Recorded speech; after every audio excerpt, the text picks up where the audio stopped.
પ્રિયજનો, આપણે શ્રીમદ ભગવદ્ ગીતાના 9મા અધ્યાયના 18મા શ્લોકનો વિચાર કરી રહ્યા છીએ.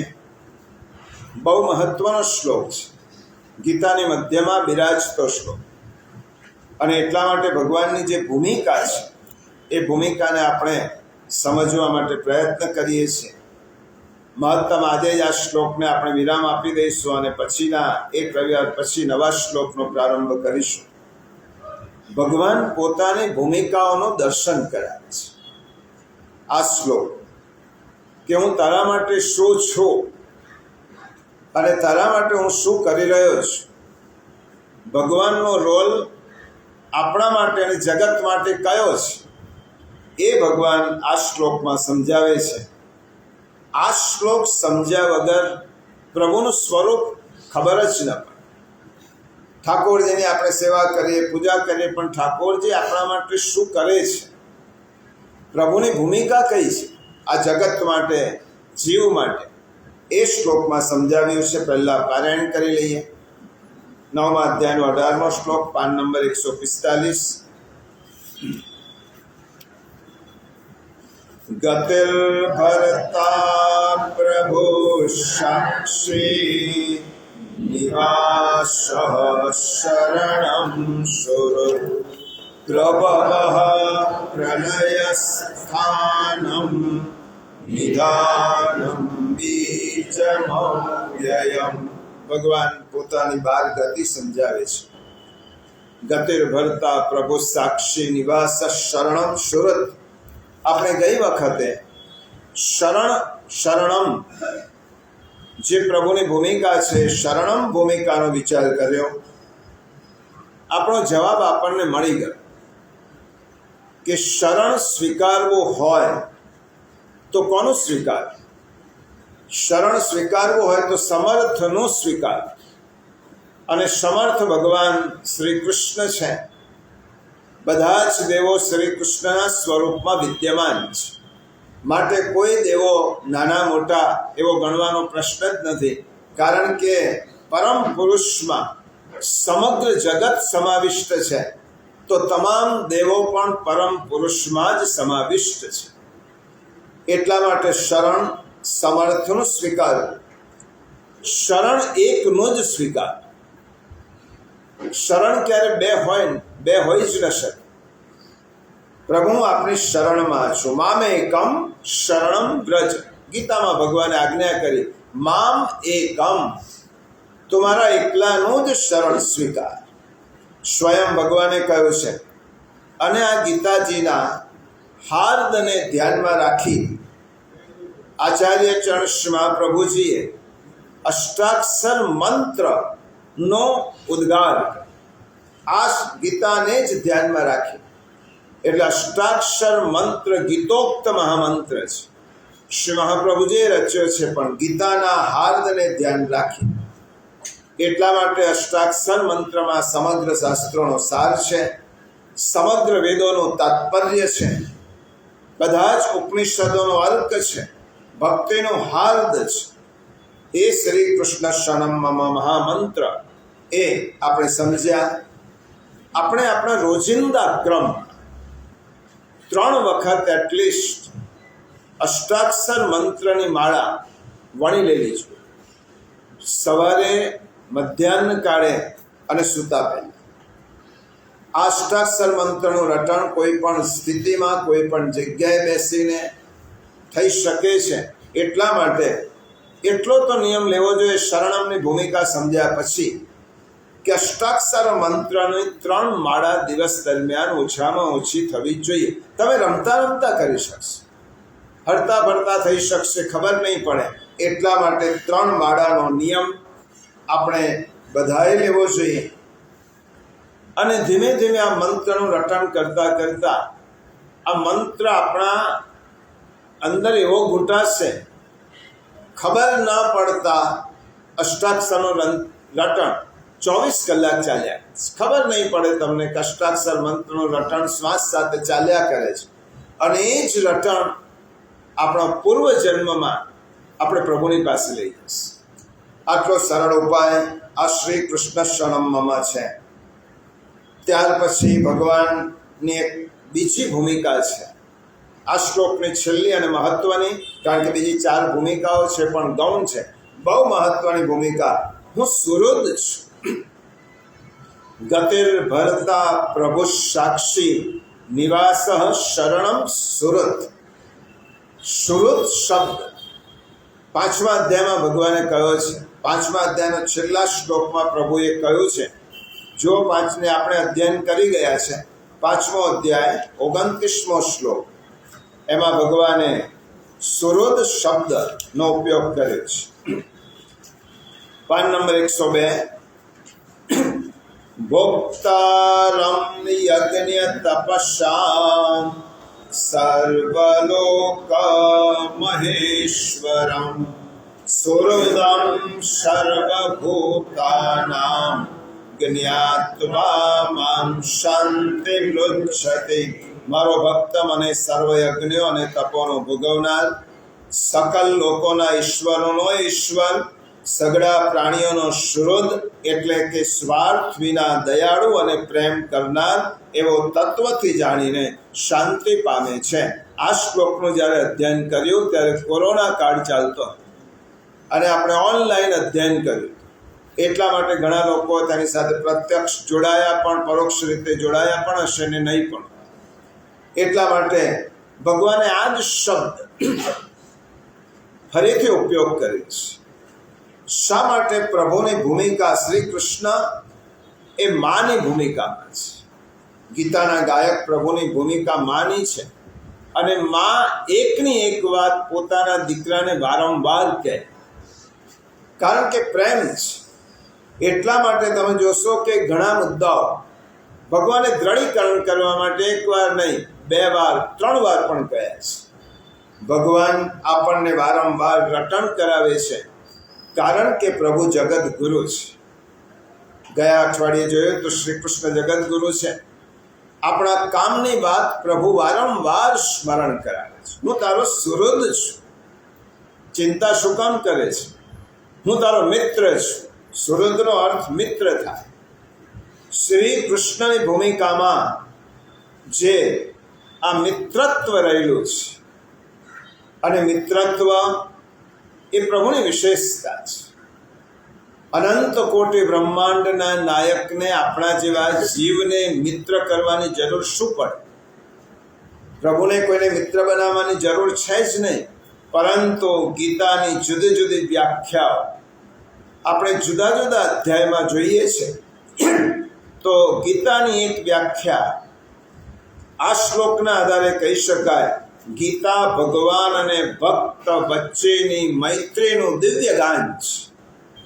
ભગવાન અને ભક્ત વચ્ચેની મૈત્રીનું દિવ્ય ગાન એટલે ગીતા. અર્જુનને કૃષ્ણની મૈત્રી છે. જેના સુધી પહોંચવાનું મુશ્કેલ બને એવા કૃષ્ણ નથી, કારણ કે તે તો અર્જુનના મિત્ર છે અને અર્જુનના નિમિત્તે આપણા બધાના મિત્ર છે કૃષ્ણ.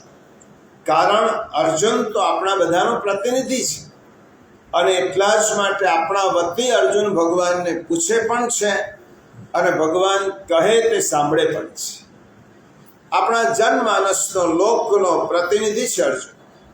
આપણા જે સવાલો છે એ અર્જુન જ પૂછે છે. અને ગુસાઈજી પ્રભુચરણ તો ત્યાં સુધી કહે છે, પ્રભુને એટલી કૃપા કરવાની હતી જીવ ઉપર કે અર્જુનના મનમાં પ્રભુએ પ્રશ્નો ઉત્પન્ન કર્યા છે. આ અર્જુન પ્રશ્ન પૂછતો નથી, ભગવાને જ એના મનમાં પ્રશ્નો ઉદ્ભવ કર્યો છે, જેથી જીવ માત્રને એનો જવાબ મળી શકે. અનંત કોટી બ્રહ્માંડનો અધિપતિ આપણને એમ કહે કે હું તારો મિત્ર છું, હું તારો સુહૃદ છું. આ કલ્પના કેટલી રોમાંચક છે! એટલો મહાન ઈશ્વર જીવને એમ કહે કે હું તારો સુહૃદ છું, અને શ્રી કૃષ્ણ પ્રભુ દોસ્તીનો હાથ જાતે લંબાવે છે. ગીતાની આ જ વિશેષતા છે. દોસ્તીનો હાથ ભગવાન પોતે લંબાવે છે અને એમાં જ કૃષ્ણની કરામત છે અને એ જ કૃષ્ણની મહાનતા છે. મહાન તેને કહી શકાય જે ખૂબ મોટો હોય છતાં પણ અત્યંત નાનો બની શકે. એની મોટાઈ એના મગજમાં નથી ચડાવતી, એટલા માટે કૃષ્ણની મોટાઈ, પોતાની મોટાઈની પરવા કર્યા વગર આપણી સામે દોસ્તીનો હાથ લંબાવે છે. અને ત્યારે આપણે એની ઉદારતાને અનુકૂળ જો પ્રતિભાવ ન આપીએ તો દોષ કોણ? બહુ મોટો માણસ આપણી સામે હાથ લંબાવે સેકન્ડ કરવા માટે, અને આપણે હાથ જ ના આપીએ એને, તો આપણા જેવો અવિવેકી કોણ? આપણા જેવો કમ ભાગી કોણ? પ્રભુ હાથ લંબાવે છે, હું તારો મિત્ર છું, ચાલ મારી સાથે. અને એટલા માટે આપણે એવા તે કેવા કે સમગ્ર સૃષ્ટિનો સર્જક આપણા જેવા નિયંતા, આપણા જેવાને સામે ચાલીને મિત્ર ગણે, અને આપણે સારી રીત ભાત પણ ન જાણીએ અને ભગવાનની સામે હાથ પણ ન લંબાવીએ, તો આપણા જેવા અવિવેકી કોણ હોય છે? પ્રભુએ તો હાથ લંબાવેલો જ છે જીવ માત્રની તરફ. તું તારો હાથ મને આપી દે. તેષા મહમ સમુદ્ધરતા. શા માટે ચિંતા કરે છે? તારો હાથ મારા હાથમાં આ. ગીતા એટલે પરમાત્માએ સામે ચાલીને જીવાત્મા સાથે હાથ મિલાવવા માટે લંબાવેલો હાથ, એટલે ગીતા. પરમાત્માએ સ્વયં હાથ લંબાવ્યો છે. અને એટલા જ માટે પ્રભુ કેવા છે? હાથ સામે હાથ નહીં, પણ હાથમાં જ હાથ, એનું નામ સાથ. હાથની સામે હાથ હોય તો બે જણ ઝઘડવા ઊભા થયા છે. ભગવાન હાથ સામે જ હાથ નહીં, હાથમાં જ હાથ આપે છે. એટલા જ માટે ભગવાનનો સાથ છે. અને ભગવાન કહે છે હું શુરોદ છું.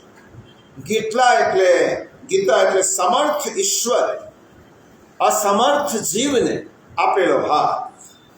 એટલા માટે ભગવાન શુરોદ છે. બહુ સુંદર ભૂમિકા છે ભગવાનની. શુરોદ માટે ઘણા શબ્દો વપરાય. મિત્ર છે, દોસ્ત છે, ભાઈબંધ છે, પણ બધા કરતા શુરોદ શબ્દમાં અત્યંત પવિત્રતા છે. કારણ કે જગતમાં તો મિત્રો તો ઘણા મળી જાય. જગતમાં એવું નથી કે આપણને મિત્ર ન મળે, પણ ઘણી વખત હું કહું છું કે મિત્રોના પ્રકાર છે. કેટલાક મિત્રો તાળી મિત્રો હોય, કેટલાક મિત્રો થાળી મિત્રો હોય, કેટલાક મિત્રો પવાલી મિત્રો હોય, પ્યાલી મિત્રો હોય, કેટલાક મિત્રો ખાલી મિત્રો હોય, કેટલાક મવાલી મિત્રો હોય, અને કેટલાક ન્યાલી મિત્રો. કેટલાક આપણને રિસેપ્શનના બોલાવા જેટલો સંબંધ, થિયેટરમાં બેઠા હોય તો તાલી પૂરતો સંબંધ. પરંતુ ભગવાન તો કેવા છે? ન્યાલી મિત્ર છે. જેને મિત્રતા કરી ભગવાનની, એ ન્યાલ થઈ ગયો. સુદામા એનું પ્રત્યક્ષ ઉદાહરણ છે. અર્જુન એનું પ્રત્યક્ષ ઉદાહરણ છે. ઉદ્ધવજી એનું પ્રત્યક્ષ ઉદાહરણ છે. જેને ભગવાન સાથે મિત્રતા બાંધી, એ તો ન્યાલ થઈ ગયો. એટલા માટે ભગવાન ન્યાલી મિત્ર છે. ન્યાલી મિત્ર એ આપણો ઉદ્ધાર કરી દે છે. અને ન્યાલી મિત્રને સંસ્કૃતમાં સુહૃદ કહેવાય. સુહૃદ એટલે કોઈ પણ બદલાની ઈચ્છા વિના નિસ્વાર્થપણે આપણી સાથે પ્રેમ કરે, એનું નામ સુહૃદ. બદલાની ઈચ્છા વગર પ્રેમ કરે, સુહૃદ. સુહૃદ એટલે અંદરની હૃદયની સંવેદનાઓ જે પારખી જાય, એનું નામ સુહૃદ. તમારા અંદરની વ્યથા એને ખબર પડે, કીધા વગર ખબર પડે.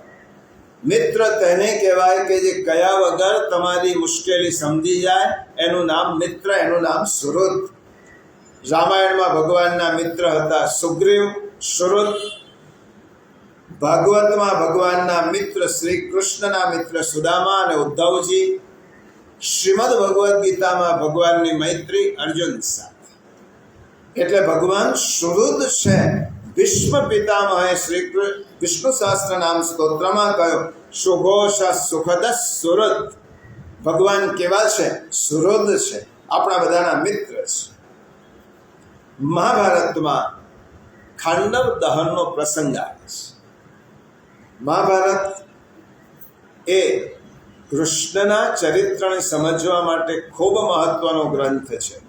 કૃષ્ણના ચરિત્રને સમજવું હોય તો મહાભારત વાંચો. કૃષ્ણની લીલાને માણવી હોય તો ભાગવત સાંભળો. કૃષ્ણના હૃદયને માનવું હોય તો ગીતા સાંભળો. ગીતામાં ભગવાને હૃદય ખોલેલું છે.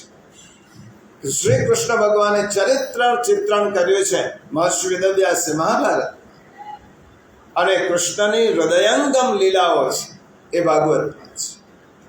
ખંડ દહન પછી બધા જે કામ દેવતાઓ ન કરી શક્યા ઇન્દ્ર, એ કામ શ્રી કૃષ્ણ અને અર્જુનને જોડી કર્યું.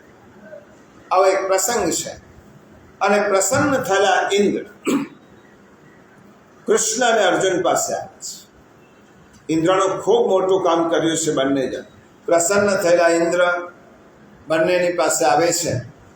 અને ઇન્દ્ર એમ કહે છે કૃષ્ણ ભગવાનને અને અર્જુનને, હું તમારા ઉપર એટલો બધો પ્રસન્ન થયો છું, તમે મારી પાસે વરદાન માંગો, અને પુરુષ માટે દુર્લભ હોય એવું વરદાન માંગો, હું આપવા તૈયાર છું. ઇન્દ્રને ખબર હતી કે કૃષ્ણ ઈશ્વર છે, પરંતુ મારે કંઈક આપવાની ઈચ્છા થઈ છે, તમે વરદાન માંગો.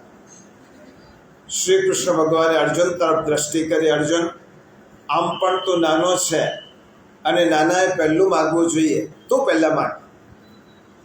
એટલે અર્જુન તરફ દ્રષ્ટિ કરી. અર્જુન ઇન્દ્ર પાસે વરદાન માંગ્યું. અર્જુન તો સ્વપરાક્રમ તરફ એની દ્રષ્ટિ છે. ક્ષત્રિય છે, મારે યુદ્ધ કરવાનું છે, અને પરાક્રમ તરફ એની દ્રષ્ટિ હોવાથી સ્વાર્થ તરફ પણ દ્રષ્ટિ છે. કારણ કે અર્જુન તો આપણો જ પ્રતિનિધિ છે, જીવાત્મા છે. એને માગ્યો મને દિવ્ય અસ્ત્રો આપો.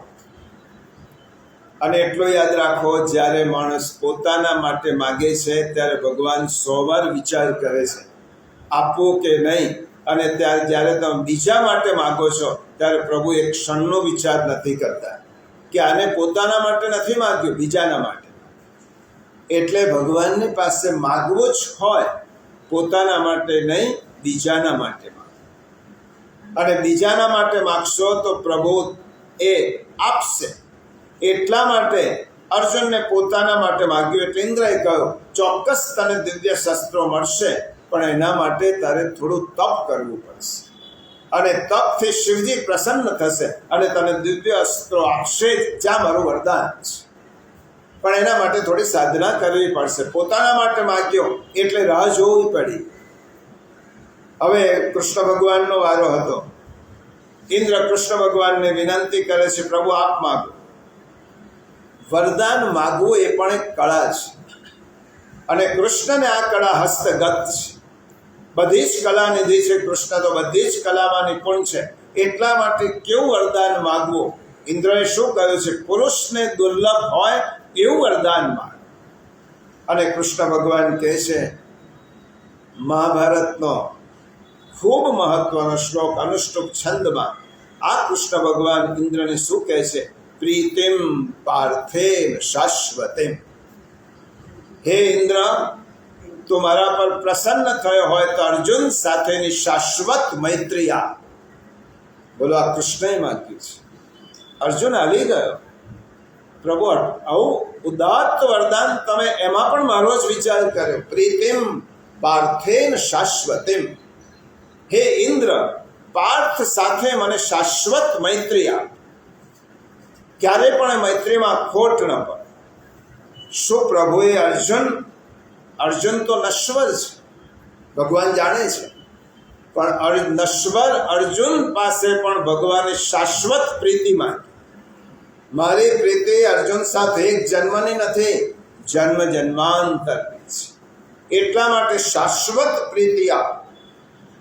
શું ભગવાને અર્જુન માટે જ પ્રીતિ માંગી છે? જો શાબ્દિક દ્રષ્ટિએ જોઈએ તો અર્જુન માટે માંગ્યું છે એમ કહેવાય, પરંતુ ભગવાન જ્યારે બોલે ને ત્યારે બહુ જ રહસ્યયુક્ત બોલતા હોય છે. ભગવાને અહીંયા શબ્દ કયો વાપર્યો છે?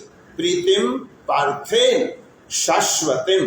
પાર્થ શબ્દ, અને મહાભારતમાં પાર્થ એ અર્જુન માટે પણ વપરાય. અને પાર્થનો બીજો અર્થ છે પૃથાનો પુત્ર એટલે અર્જુન, પણ પાર્થનો બીજો અર્થ છે વિસ્તીર્ણ એટલે ધરતી, પૃથ્વી. પૃથ્વીને પણ પૃથા કહેવાય. હવે આપણે બધા જ કોના પુત્રો છે?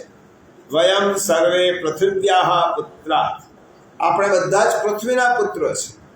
એટલા માટે ભગવાને અર્જુન સાથે જ પ્રીતિ માગી નથી, માનવ માત્ર સાથે શાશ્વતી પ્રીતિ માગી. પ્રીતિમ પાર્થેન શાશ્વતે, મને પાર્થ પુત્ર સાથેની પ્રીતિ આપો. પાર્થ પુત્ર એટલે અર્જુન જ નહીં, પૃથ્વીના પુત્રો આપણે બધા જ. કારણ કે પૃથ્વ્યામ પુત્રાસ્તે જનની જમ બહવ સંતિ શરણા. આદ્ય શંકરાચાર્ય કહે છે અમે બધા પૃથ્વીના પુત્રો છીએ. અને એટલા માટે આપણે બધા જ શ્રી કૃષ્ણ ઇન્દ્ર પાસે વરદાન માગે છે, ત્યારે માત્ર અર્જુન પૂરતું નહીં, આપણા બધા જ માટે. અને ઇન્દ્રનું આ વરદાન ફળ્યું પણ છે. ઇન્દ્રનું આ વરદાન આજે ફળ્યું છે. કૃષ્ણની પ્રીતિ મૈત્રી બધા જ સાથે છે. અને તેનું જ પુનરુચ્ચારણ કરતા હોય ભગવાન. તેમ અહીંયા કહ્યું સુહૃદ સર્વભૂતાનામ જ્ઞાત્વા મામ શાંતિ મૃચ્છતિ. અને અહીંયા કહ્યું શરણમ શુલ, હું બધાનો મિત્ર છું. શુહૃદ શબ્દ એ આત્મીયતાની પરાકાષ્ઠા છે.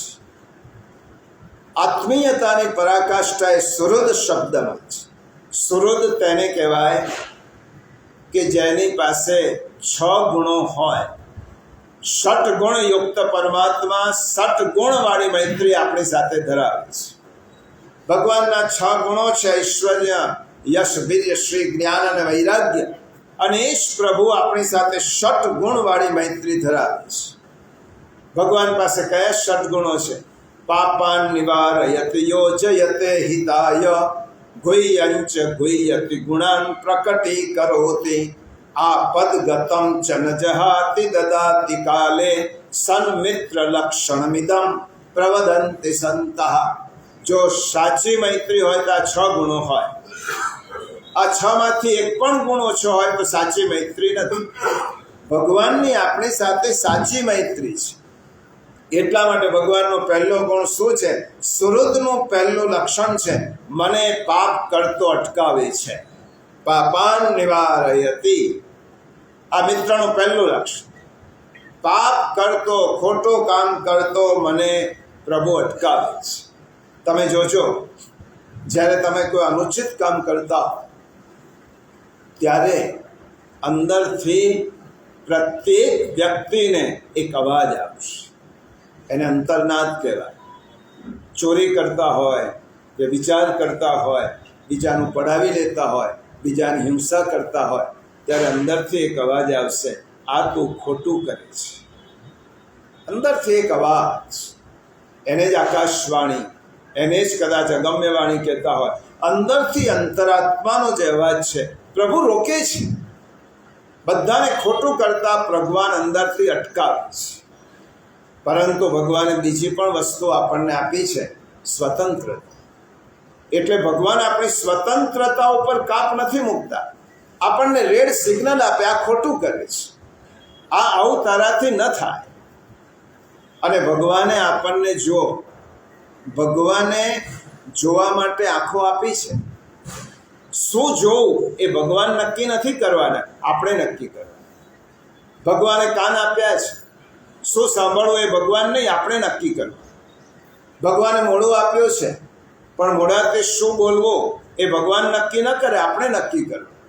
એવી રીતે ભગવાને આપણને શરીર આપ્યું છે, એનો ઉપયોગ કેવી રીતે કરવો એ આપણે નક્કી કરવાનું. કારણ કે ભગવાને સાથે એક સ્વતંત્રતા, વસ્તુ આપ્યા પછી ભગવાને કહું તને સ્વતંત્ર બનાવું છું, તને આપેલી વસ્તુનો તારી રીતે ઉપયોગ કર. અને ત્યાં જ વિવેક બુદ્ધિ આવે કે એનો ઉપયોગ કેવી રીતે કરવા.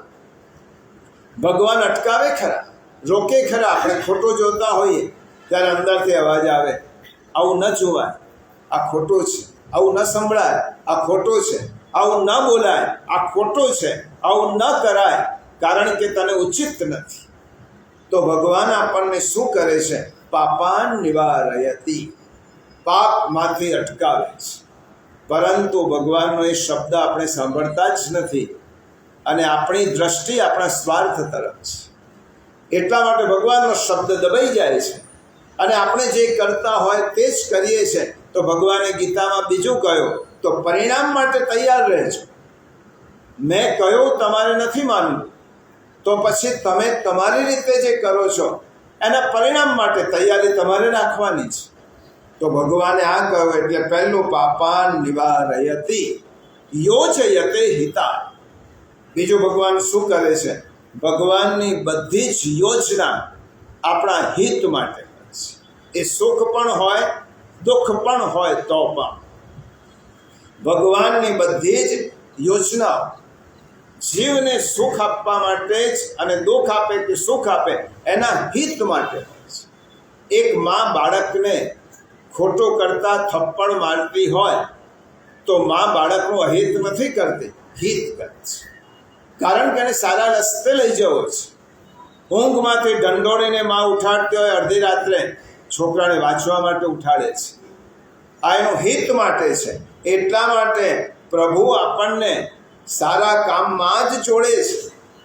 પરંતુ આપણું કામનું આધિપત્ય એટલું બધું છે કે આપણે ખેંચાઈ જઈએ છીએ કામ. ભગવાન આપણને હિતમાં જ જોડે છે કે આ કરવું જોઈએ, પરંતુ આપણને એમ છે કે ના હજી મેળવવું છે, કામ તરફ આપણે જોડી જઈએ છીએ. એટલા માટે હૃદયમાં સ્થિત ભગવાનની હિત તરફ આપણે લઈ જતી પ્રવૃત્તિઓ તરફ આપણી નજર જતી જ નથી. તમે ક્યારે પણ અનુભવ કર્યો હશે, તમે કોઈ ભૂખ્યાને અન્ન આપશો ને તો ખાધા કરતાં વધારે આનંદ આપશે. તરસ્યાને જલ પીવડાવશો તો તમે જલ પીધું તેના કરતાં એના ચહેરા ઉપર જે સંતોષની રેખાઓ જોયા પછી તમને એટલો બધો આનંદ આવશે. એટલા માટે કોઈક વખત અપંગને મદદ કરવી, વૃદ્ધ અને અશક્તની પાસે જાઓ. અમે ગયા અઠવાડિયે આ ટ્રસ્ટના માધ્યમથી અંધશાળામાં ગયા. તમે જોયું એ વિદ્યાર્થીઓમાં શું સરળતા છે, એમના હૃદય પર એવું જરા પણ નથી. અમે 5 આંખથી જોનારા 5 જણ ગયા અને સામે 100 વિદ્યાર્થીઓને આંખથી દેખાતો નહોતું, પણ એમના ચહેરા ઉપર એવી પણ એક પણ રેખા નહોતી કે તમે જોઈ શકો છો અને અમે જોઈ શકતા. આની પાસે જાઓ, વૃદ્ધ પાસે, અશક્ત પાસે, ગરીબ પાસે, ત્યારે તમને ખબર પડે કે તમે કશુંક સારું કામ કરો છો. ત્યારે તમારા હૃદયમાં જે આનંદ આવે છે એ આનંદ જ ભગવાન છે. એ પ્રસન્નતા જ ભગવાનનું સ્વરૂપ છે. એટલા માટે યોજયતે હિતા, આપણે હિતમાં પ્રભુ યોજે છે. શ્રીમદ ભાગવતના 4થા સ્કંદમાં પુરંજન આખ્યાન આવે છે. આપણે બધાએ કથામાં સાંભળ્યું છે.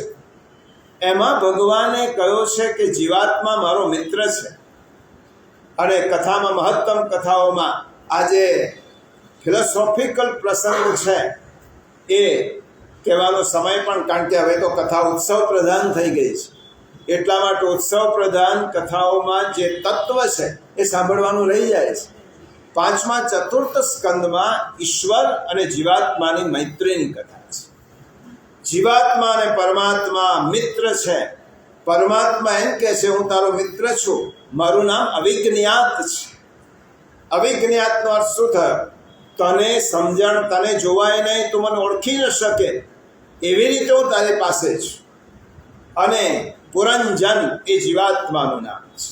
પુરંજન એટલે 9 નગરીવાળા શરીરમાં રહેલો જીવાત્મા. અને ઈશ્વર છે એ અવિજ્ઞાત છે.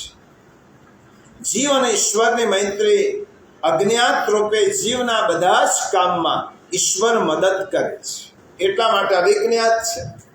મદદ કરે છે છતાં જોવાતો નથી, દ્રશ્યમાન નથી, અદ્રશ્યમાન રહીને મદદ કરે છે. તેથી આપણને બધાને હર પળે ભગવાન મદદ કરે છે. અને આપીને ગુપ્ત રહે એનું નામ ઈશ્વર. અને ન આપ્યા છતાં પણ આપવાનો દોડ કરે એનું નામ જીવ. કશું પણ આપ્યા વગર આપણને એમ કહે કે મેં તને આટલું બધું આપ્યું છે અને બધું જ આપ્યા પછી છુપો રહે એનું નામ ઈશ્વર છે.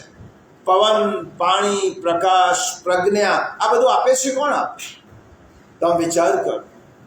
એક ક્ષણ માટે પણ એટલા માટે ધ્યાન કરવા, આંખો બંધ કર્યા પછી સ્વરૂપ ધ્યાન કરતી વખતે આ જ વિચાર કરવાનો છે. પવન છે, પાણી છે, પ્રકાશ છે, બુદ્ધિનું દાન છે, આ કરે છે કોણ? ભગવાન કહે છે કે તારી અને મારી મૈત્રી છે.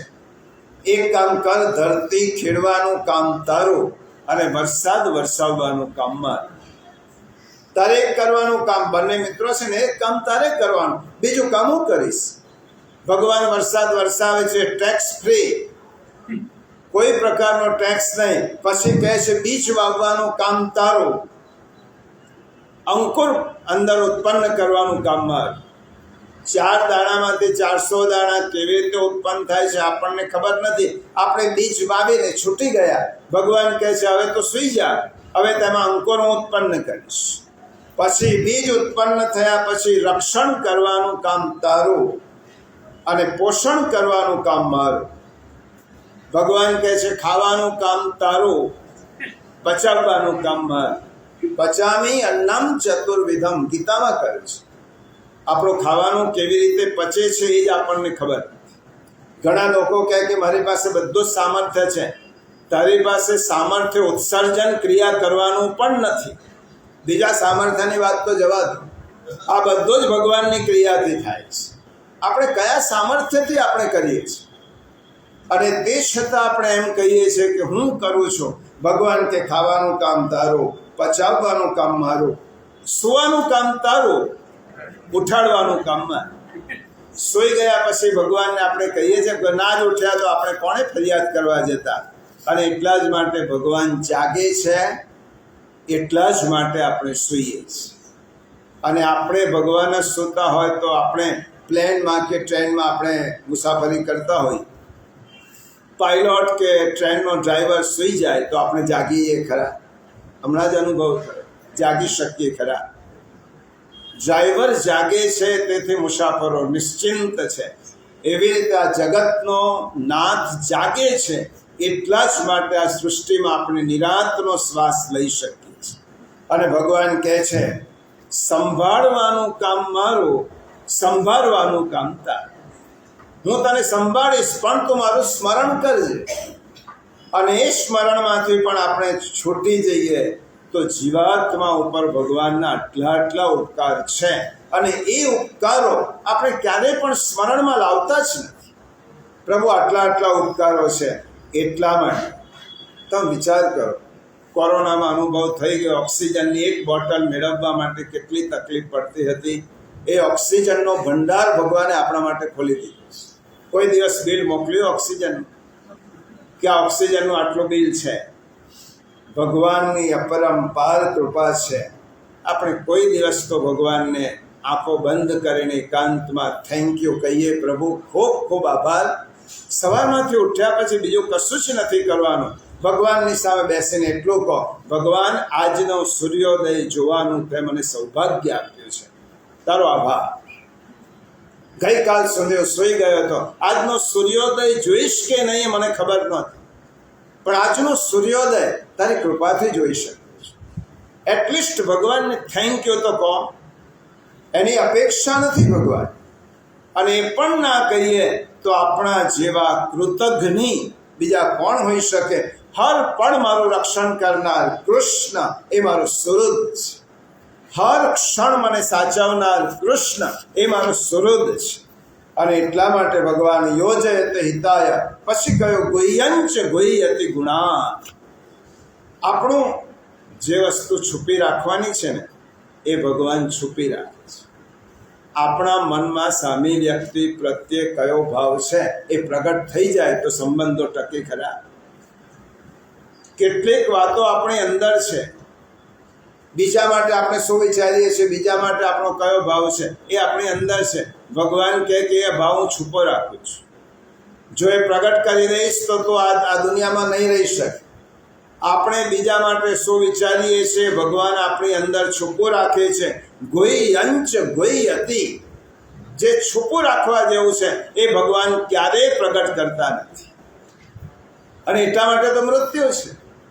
કોઈ વ્યક્તિ જેલમાં સબડતો હોય મહિનાઓ સુધી, વર્ષો સુધી, આ ભગવાનને એમ થાય કે આ વ્યક્તિ જેલમાં સબડે છે, બહાર નીકળશે તો એને લોકો કેદી કરીને એનું જીવવાનું મુશ્કેલ કરી દેશે. એને મારે એની આ બધી જ વાતોને છુપાવી દેવી છે. તો ભગવાન એનો બીજો જન્મ આપશે અને બીજા જન્મમાં એ શ્રીમંત બને, દાતા બને અને લોકોને દાન કરતો જાય, લોકોની વાહવાહી કરે. કોઈને એના બીજા આગલા જન્મની ખબર નથી કે આ તો ગયા જન્મે આટલો મોટો કેદી. ભગવાન ગુહ્યંચ ગુહ્યતિ. આપણી વસ્તુઓ ભગવાન છુપાવવા જેવી છુપી રાખે છે. અને ગુણાન પ્રકટી કરો. ભગવાનનો ઉપકાર જો આપણા ગુણોને પ્રગટ કરે છે. તમે થોડું ઘણું સારું કર્યું ને ભગવાન પ્રગટ કરી દે, જો આટલું સારું. થોડું દાન કર્યું હોય તો ભગવાન પ્રગટ કરે. થોડું સારું કર્યું હોય તો ભગવાન પ્રગટ કરે. લોકો હાર પહેરાવે તમને. સારું કર્યું છે ભગવાને, અને ભગવાન હાર કોણે પહેરાવે છે? તમને.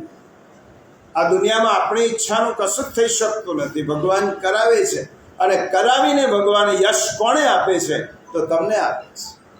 કબીર સાહેબ પાસે એક જણ એમનો શિષ્ય જઈને પૂછવા લાગ્યો. કબીર સાહેબ જ્યારે દાન આપતા હતા, એટલા બધા મોટા દાની હતા, એમની પાસે કોઈ પણ વસ્તુ આવે ને તો બીજો આવ્યો એને આપી દે. એટલા દાની. શું આપે છે એ ખબર નહીં, ને કોને આપે છે એ ખબર. તમે શું આપો છો એ પણ ખબર ના પડવી જોઈએ. કોને આપો છો એ ખબર નહીં પડવી જોઈએ. કબીર સાહેબ જોયા વગર એ વસ્તુ સામેની વ્યક્તિને આપે, અને એટલા માટે સામેની વ્યક્તિ કોણ છે એ ન જોવા એટલા માટે આંખો બંધ કરે. આંખો બંધ કરીને કબીર આપે. એમના અંતરંગ શિષ્યએ પૂછ્યું કે તમે આપો છો ખરા, પણ આંખો બંધ કેમ કરો છો? ત્યારે કબીર સાહેબે કહ્યું, દેનહાર કોઈ ઓર ભેજત જો દિન રહે, લોગ ભરમ હમ પર કરે તાસો નીચો. આ હું આપતો જ નથી, આપનાર બીજો છે. પણ લોકોને એમ થાય કે આ કબીર આપે છે, એટલા માટે લજ્જાથી મારી આંખો ઢળી જાય છે. પરંતુ આપણે તો બીજાની વસ્તુ પણ પોતાની કરીને, સમારંભ કરીને બધાને દેખાડીએ કે અમે આને આપીએ છીએ. આપો છો ત્યારે આપનાર બીજો છે. એટલા માટે પ્રભુ કહે છે ગુણાન પ્રકટી કરો. સત્કર્મ કરો ત્યારે એટલું ધ્યાનમાં રાખો. ગીતા કહે છે આ સત્કર્મ તમારી પાસે કોઈ કરાવે છે. તમારું સામર્થ્ય નથી કે સત્કર્મ તમે કરી શકો. અને એટલા માટે પછી કહ્યું યોગ્ય સમયે યોગ્ય આપદ ગતમ ચન જહાતી. આપત્તિમાં ભગવાન આપણને છોડતો નથી. ગમે એટલી મુશ્કેલી આવે, આપત્તિ આવે, બધાએ આપણે છોડી દીધા હોય ગંભીર બીમારીમાં, પ્રભુએ આપણને નથી છોડ્યા. એટલા માટે આપણું અસ્તિત્વ છે. ભગવાને આપણને છોડ્યા નથી. આપત્તિની ક્ષણોમાં પ્રભુ મારી સાથે રહ્યો છે. આપદ ગતમ ચન જહાતી. ભગવાન કહે છે કે આખી દુનિયા તને છોડી દેશે, હું નહીં છોડું. સ્વાર્થી વિશ્વ શકલા તું જ સખા સાચો. આ બધો જ વિશ્વ સ્વાર્થી છે. પ્રભુ તમે મને નહીં છોડો, એનો મને વિશ્વાસ. પછી કહ્યું યોગ્ય સમયે યોગ્ય વસ્તુ ભગવાન આપે છે. તો દુનિયામાં દુઃખ કેમ છે? આપણી માગણી મોટી છે એટલા માટે દુઃખ છે. આપણને અસંતોષ કેમ છે? આપણી માગણી મોટી છે એટલા માટે આપણે દુઃખી થયા છે. બાકી ભગવાન તો જીવોનું એટલું ધ્યાન રાખે છે કે યોગ્ય સમય યોગ્ય વસ્તુ એને આપે. પરંતુ આપણી મુશ્કેલી શું છે? આપણી યોગ્યતા કરતાં આપણે વધારે ઈચ્છા રાખીએ છીએ. આપણી લાયકાત કરતાં આપણે વધુ મેળવવા ઈચ્છીએ છીએ, અને આપણા અધિકાર કરતાં આપણે વધારે માગીએ છીએ. એ નથી મળતો એનું દુઃખ છે. બાકી આ દુનિયામાં કોઈને ભૂખ્યો પ્રભુ સુવાડતા નથી. આ ઈશ્વરની કરુણા છે કે જીવનની જે પ્રાથમિક જરૂરિયાતો છે એ તો બધાની પૂરી થાય છે, પરંતુ આપણી માગણી મોટી છે એનું દુઃખ છે. 4 દિવાલનું ઘર મળ્યું એમાં આપણને સંતોષ નથી. આપણને તો સમુદ્ર કિનારે મરીન ડ્રાઈવ્સ પર બંગલો જોઈએ એનું દુઃખ છે. એક સારી ગાડી મળી એનું સુખ નથી, પણ બીજા પાસે 2-4 સારી ગાડી છે ને મારી પાસે એક પણ નથી, એનું દુઃખ છે. ભગવાન તો જે વસ્તુ તમને જ્યારે જોઈએ ત્યારે મોકલી આપે છે. ભગવાનને આપણી હોજરીનું સામર્થ્ય ખબર છે કે આટલું જ પચાવી શકશે, આનાથી વધારે નહીં. અને એટલા માટે ભગવાન જેને જેટલું જ્યારે જોઈએ એટલું જ મોકલે છે. શ્રીધર સ્વામીના જીવનનો એક પ્રસંગ છે, શ્રીધરી ટીકા. આપણે કાશીમાં ગયા ત્યારે શ્રીમદ ભાગવતના સંદર્ભમાં શ્રીધર સ્વામીની ટીકાનો થોડો ઉલ્લેખ કર્યો. શ્રીધર સ્વામીના મનમાં એમ થયો, મારો એકનો એક પુત્ર છે અને મારે જવું છે ગૃહત્યાગ પર, પણ આ દીકરાનું ભરણ પોષણ કરશે કોણ? હું જતો રહીશ, અસમર્થ થઈ જશે, એનું કોણ પાલન પોષણ કરશે? ચિંતામાં બેઠા હતા પોતાના ઘરના ઓટલા. એટલામાં એમને ચમત્કાર છે અને એ જોવા તેવામાં જ એમને એક એમના ઘરના છાપરા ઉપરથી એક મોટી ગરોળીનો ઈંડો નીચે પડી ગયો. પડતાની સાથે ફૂટી ગયો. ઈંડો ફૂટ્યો એટલે ગરોળીનો નવજાત બચ્ચો એમાંથી બહાર નીકળ્યો. એક ચીકણા પ્રવાહીમાં નવજાત ગરોળીનું બચ્ચું તરફડે છે, કારણ કે એની માં તો નથી. હવે એ બચ્ચાનું, એ નાના બચ્ચાને જો જીવત દાન આપવું હોય તેને કંઈક આપવું પડે. શ્રીધર સ્વામી જોયું કે આનું રક્ષણ કોણ કરે છે, જોવું તો ખરો, કારણ કે હું અનાજના દાણા આપીશ તો એ નહીં પચાવી શકે, ખાઈ નહીં શકે, તો આનું જીવન કેવી રીતે બચે છે? અને એ બચ્ચો તરફડતો હતો, આંખ ઉગાડ બંધ કરતો હતો. તેમને થયું કે હમણાં જ આ જન્મેલું બચ્ચો તરત જ મરી જશે, એનામાં ખાવાની શક્તિ નથી, કશું જ નથી, અને થોડી જ વારમાં ભૂખે મરશે. હું પણ એને મદદ કરી શકતો નથી, શું કરું? અને ભગવાન ગીતામાં કહે છે, બધાના યોગક્ષેમની ચિંતા મને છે, કોનું કેવી રીતે પૂરું કરવું હું જાણું છું. અને ભાગવતમાં કહ્યું, જીવો જીવસ્ય જીવનમ, એક જીવ બીજા જીવનનું જીવન છે. આ પ્રકારના વિચારો જ્યારે શ્રીધર સ્વામીના મનમાં ચાલતા હતા અને ગરુડના બચ્ચાની ચિંતા હતી, એટલામાં એક ચમત્કાર થયો. એક માખી ગણગણતી ત્યાં. હવે ગણગણતી માખી પેલા ચીકણા પ્રવાહી ઉપર બેઠી. બેસાયો તો ખરો, પણ એની પાંખો ચોંટી ગઈ એટલે ઉડાયો નહીં. અને એંગલ એવો હતો કે સીધો પેલા ગરોળીના બચ્ચાના મોઢા સામે જ માખી પડી. એ માખી ગરોળીનો બચ્ચો ખાઈ ગયો. એનામાં સ્ફૂર્તિ આવી, થોડી શક્તિ આવી, એટલે તરત જ ચાલતો ચાલતો ધીમે ધીમે ઝાડની બખોલમાં છુપાયો. અને સાંજ સુધી એટલી શક્તિ આવી કે પાછું છાપરા પર જતું. શ્રીધર સ્વામીને થયું, પ્રભુ આપણી આ કરામત છે. એક ગરોળીના નાના બચ્ચાને પણ એનું ખાદ્ય આપે પહોંચાડ્યો, તો મારા દીકરાનું રક્ષણ આપ નહીં કરો. આટલો યોગક્ષેમમ વહામ્યહમ, અને એટલા માટે હું જગતનો સુહૃદ છું. ભગવાન કહે છે હું સુહૃદ છું. પછી ભગવાન કહે છે પ્રભવ પ્રલય સ્થાન. આ જગતનો પ્રભાવ એટલે ઉત્પત્તિ સ્થાન, પ્રલય એટલે લય, એ બધું જ મારામાં થાય છે. શ્રીમદ ભાગવતના ચતુશ્લોકીમાં ભગવાને આ જ આજ્ઞા કરી, અહમેવા સમેવાગ્રે નાન્યદ યદ સદસત પર. આ સૃષ્ટિની અંદર પ્રભવ અને પ્રલય, આનું વિવરણ એટલા માટે નથી કરતો કે જુઓ 7મા અધ્યાયમાં 6ઠા શ્લોકમાં આપણે પ્રત્યક્ષ રૂપે આ શ્લોકનું વિવરણ સમજી ગયા છે. PAN number 120. આનું આપણે વિવરણ જ્યારે આવ્યું, આ જ શબ્દો ભગવાને કયા 7મા અધ્યાયના 6ઠા શ્લોકમાં, પાન નંબર 120. એતત્યોનિ ભૂતાનિ સર્વાણીત્યુપધારય અહં કૃત્સ્નસ્ય જગતઃ પ્રભવઃ પ્રલયસ્થતા. હે અર્જુન, તું એમ જ સમજ કે સગળા જીવો આ બંને પ્રકૃતિથી જ ઉદ્ભવનારા છે. હું આખા જગતનો પ્રભવ તેમજ પ્રલય છું, એટલે જગતનું મૂળ કારણ છું, જે ભગવાન 7મા અધ્યાયમાં કહી ગયા છે. આ જગતનો આરંભ બિંદુ ભગવાન છે અને જગતનું અંતિમ બિંદુ પણ ભગવાન છે. અને આ વિષયને જ્યારે વિશદ રીતે ચર્ચા આ વિષયની કરી છે, તે વખતે વિજ્ઞાનનો પણ સંદર્ભ લીધો હતો. પણ આ વિષયને સમજાવવા માટે એક મહાન વૈજ્ઞાનિકનું અવતરણ સમજવો ખૂબ જરૂરી છે. કારણ કે આપણે ગીતા વાંચીએ એટલે એમ માની લઈએ કે ભગવાને કહ્યું કે આ જગતનો ઉત્પત્તિ મારામાંથી છે અને આ જગતનો લય મારામાં છે, એમ આપણે માની લઈએ. પણ વિજ્ઞાન એમ કહે છે, કોઈ એમ કહેતો હોય અમે કેવી રીતે માનીએ, અમે ગીતાને જ માનતા નથી, પછી ભગવાનની વાત સાચી છે એમ કેવી રીતે માનીએ? તો તેના માટે આ વિષયમાં આલ્બર્ટ આઇન્સ્ટાઈન, મહાન વૈજ્ઞાનિક ગત સદી, અને એ લેખકને આઇન્સ્ટાઈન મહાન વૈજ્ઞાનિક એનો બ્રેઇન પણ સાચવી રાખવામાં આવ્યો હતો, એટલું એની બુદ્ધિમત્તા. એ વૈજ્ઞાનિકને એક વખત એક લેખક એક પુસ્તક મોકલ્યું.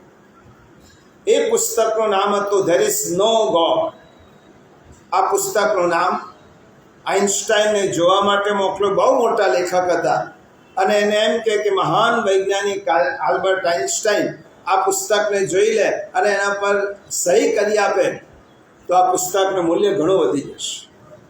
આઇન્સ્ટાઈન પાસે આવ્યું પુસ્તક. આ પુસ્તક, અને તે વખતે આઇન્સ્ટાઈને જ્યારે પુસ્તક ખોલ્યો ને એનું હેડિંગ વાંચ્યું. હેડિંગ વાંચ્યા પછી આઇન્સ્ટાઈને લાગ્યો જગતના સિદ્ધાંતથી વિરુદ્ધ આ પુસ્તક લખાયું છે. ધેર ઇઝ નો ગોડ એ સાર્વત્રિક સિદ્ધાંત હોઈ ન શકે. તમે વ્યક્તિગત રીતે એમ કહી શકો કે ભગવાનને માનતો નથી, એ તમારો વ્યક્તિગત પ્રશ્ન છે. પણ તમે જ્યારે એમ કહો કે ભગવાન આ દુનિયામાં નથી, એ તમે ન કહી શકો, કારણ કે તમે દુનિયાના સત્તા જ નથી. એટલા માટે આઇન્સ્ટાઈને કહો કોઈ વ્યક્તિ એમ ન કહી શકે કે આ દુનિયામાં ભગવાન નથી. એ વધારેમાં વધારે પોતાની બુદ્ધિમત્તા પ્રમાણે એટલું જ કે I don't believe in God, હું ભગવાનમાં માનતો નથી. એ કહી શકાય. એ એનો પર્સનલ મંતવ્ય છે, અને પર્સનલ મંતવ્ય સાથે બીજા કોઈને લેવા દેવા નથી. પણ તમે જ્યારે એમ કહો કે ધેર ઇઝ નો ગોડ, ત્યારે તમે સાર્વત્રિક મંતવ્ય આપ્યો. તમારા સિદ્ધાંતને એ ખોટો પણ પાડી શકે છે. અને તે વખતે આઇન્સ્ટાઈને કહ્યું there is no personal God. એ શીર્ષક જો આપ્યો આ પુસ્તકને, there is no personal God, તો હું કદાચ મારો અભિપ્રાય લખતો. પરંતુ આઇન્સ્ટાઈને પેલા લેખકને લખ્યું. શ્રીમદ ભગવદ્ ગીતા હજારો વર્ષ પહેલા કહેવાયેલી હોવા છતાં લાખો વર્ષ આગળ છે. એ આઇન્સ્ટાઈને અભિપ્રાય લખ્યો કે સૃષ્ટિની અજાયબ વ્યવસ્થા અને નિયમબદ્ધતા જોઈને ભગવાનની માન્યતાને પડકારવો એ બુદ્ધિ ગમ્ય નથી. પરંતુ એવું માનવું કે ભગવાન નથી એ પણ અત્યંત મૂર્ખામી ભર્યું છે. આ આઇન્સ્ટાઈન લખે છે કે ભગવાન નથી એમ માનવું એ અત્યંત મૂર્ખામી ભર્યું છે. કારણ કે અમે અત્યંત સંશોધન પછી હું એ તારણ પર આવ્યો છું કે આ સૃષ્ટિની અંદર એક અગમ્ય શક્તિ એવી છે કે જ્યાં વિજ્ઞાન પહોંચી શકતું નથી. અમારા હાથ ટૂંકા પડે છે, અમારી દ્રષ્ટિ ત્યાં અટકી જાય છે. અને એટલા માટે શ્રદ્ધાના પ્રારંભમાં ઈશ્વર હોય અને વિજ્ઞાનના અંતમાં ઈશ્વર. ઈશ્વર તો છે જ, ઈશ્વર શ્રદ્ધાના પ્રારંભે છે અને વિજ્ઞાનના અંતમાં છે. ઈશ્વર નથી એ જનરલ ઓપિનિયન હોઈ શકે જ. એવી રીતે ભગવાન શું છે? નિદાનમ. આ સૃષ્ટિનું અનુષ્ઠાન છે. નિદાનમ એટલે અધિષ્ઠાન. આ સૃષ્ટિ કોના આધારે ટકી છે? ભગવાનના. નિદાન એટલે સાચવનાર. આ સૃષ્ટિમાં કોણ સાચવે છે? તો ભગવાન સાચવે છે. નિદાનનો ત્રીજો અર્થ થાય ભંડાર. એટલે જેની પાસે કઈ વસ્તુ ખૂટતી નથી તેને નિદાન કહેવાય. ભગવાન જ્ઞાનનો ભંડાર છે, ભગવાન પ્રેમનો ભંડાર છે, ભગવાન આત્મીયતાનો ભંડાર છે, અને ભગવાન ઐશ્વર્યનો ભંડાર છે. એના ભંડારમાં કોઈ ખોટ નથી. એટલા માટે નિદાનમ ભગવાનની ભૂમિકા કે પ્રભવ પ્રલય સ્થાનમ નિદાનમ. ભગવાન કહે છે તું મારી પાસે આવીશ, દુનિયાની બધી જ વસ્તુ મારી પાસે છે, એની પાસે કોઈ ખોટ નથી. જેવી રીતે બધી જ નદીઓ સમુદ્રમાં ભળે છે એટલા માટે સમુદ્રને જલનું નિદાન કહેવાય. એવી રીતે બધા જ જીવો ભગવાનની પાસે જ જાય છે. એટલા માટે ભગવાન શું કહે છે? હું નિદાનમ છું. એના માટે હવે શ્લોક જે શીખવાનો આવશે તે જુઓ. 11મો અધ્યાય 28 ને 29મો શ્લોક. બધાને અંતે ભગવાનની પાસે જ જવાનું છે. 11મો અધ્યાય 28-29 શ્લોક. એનો પાન નંબર છે 177, 176 શ્લોક પર 28મો શ્લોક. યથા નદીનાં બહવોऽમ્બુવેગા સમુદ્રમેવાભિમુખા દ્રવન્તિ તથા તવામી નરલોકવીરા કિશન્તિ વક્ન્યભિવિક્. જેમ નદીઓના અનેક જલ પ્રવાહ સહજ રીતે સાગર તરફ દોડે છે, એટલે કે સાગરમાં સમાઈ જાય છે, એ જ રીતે નરલોકના શ્રેષ્ઠ સુરવીરો પણ આપના પ્રજ્વલતા મુખોમાં પ્રવેશી રહ્યા છે, એટલે આપનામાં લીન થઈ રહ્યા છે. પછી યથા પ્રદીપ્તમ જ્વલનમ પતંગા વિશંતિ નાશાય સમૃદ્ધ વેગા તથૈવ નાશાય વિશંતિ લોકા સ્વવાપી વક્ત્રાણિ સમુદ્રવેગા. જેમ પતંગિયા મોહને વશ થઈ નષ્ટ થવા માટે પ્રજ્વલિત અગ્નિમાં ઘણા વેગથી ઉડતા ઉડતા જાતે જ પ્રવેશે છે, એમાં સર્વે પણ પોતાના નાશને માટે આપના મુખોમાં અતિ વેગથી જાતે જ પ્રવેશી રહ્યા છે. નદી થઈને જશો તો તમે ભગવાનમાં પોતાની ઈચ્છાથી ભળવા જાઓ છો, અને તમે નદી થઈને નહીં જાઓ તો પતંગિયાની જેમ ક્યારેક તો અગ્નિનો શિકાર થવાનું જ છે. જવાનું તો ભગવાન પાસે જ છે. સમજીને જશો તોય ભગવાન પાસે, ન સમજીને જશો તોય ભગવાન પાસે. એટલા માટે ભગવાન નિદાન છે. અને છેલ્લે કહ્યો અવ્યય બીજમ. હું આ જગતનું આદિ કારણ છું, અવિનાશી કારણ છું. આદિ કારણ, અવિનાશી કારણ. ભગવાનનું કોઈ કારણ નથી, ભગવાન બધાના કારણ છે. આ સૃષ્ટિમાં જ્યારે પ્રભુ જ હતા ત્યારે કોઈ નહોતું, પ્રભુ પહેલાં કોઈ નહોતું. પ્રભુ સૃષ્ટિનો પ્રલય થશે પછી કોઈ રહેવાનું નથી. જે રહેવાના છે તે ઈશ્વર રહેવાના છે. એટલા માટે સૃષ્ટિ પહેલાં ભગવાન, સૃષ્ટિ પછી ભગવાન, સૃષ્ટિમાં ભગવાન. અને એટલે જ પ્રભુએ કહ્યું નિધાનમ બીજમ અવ્યયમ. હું એનું બીજ.